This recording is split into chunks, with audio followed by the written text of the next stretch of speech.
Still on chemistry, let's consider this. A 0.930 grams of ascorbic acid, vitamin C, was dissolved in 95.0 grams of water. The concentration of ascorbic acid, as determined by freezing point depression, was this. Was it actually a diluted solution? So what is the molecular weight of the ascorbic acid that was dissolved? Now, you see, molality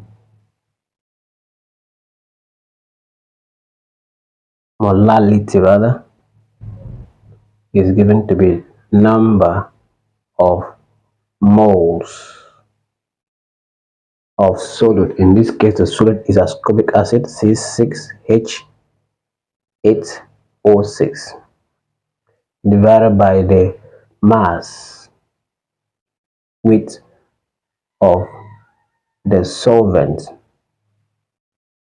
which is water now, but it must be in what? In kg. Must be in kg. In kg. So we are done.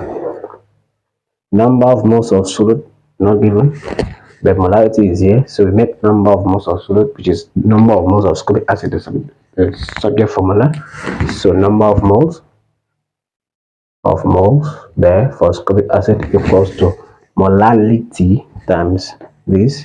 So the molarity given to be 0.0555 molar times the weight of the solvent in kg. Convert this to kg, you will have 0.095 kg.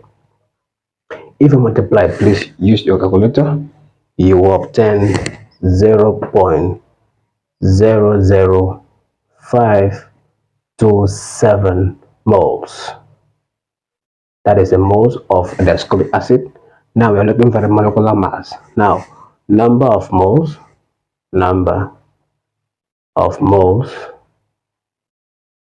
of this ascorbic acid is equal to the reactive mass divided by the molecular weight, what we are looking for. Now we make the molecular weight the subject, so molar mass equals the number of moles of the ascorbic acid divided by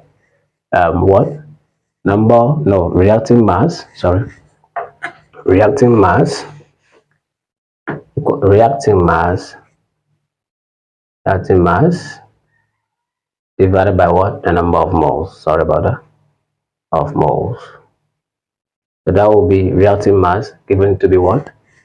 0.930 grams of ascorbic acid divided by number of moles, gotten to be this 0.00527 moles. If you check closely, you will have 176.47 grams per mole. That is the molecular weight of the ascorbic acid. And also try to calculate using this. You have something very close to this. This should show you that this experiment was carried out with a high level of precision. I thank those that did this. So you can subscribe to my YouTube channel for more exciting videos like this. Share this video if you're watching on YouTube, and follow me for more. Bye bye.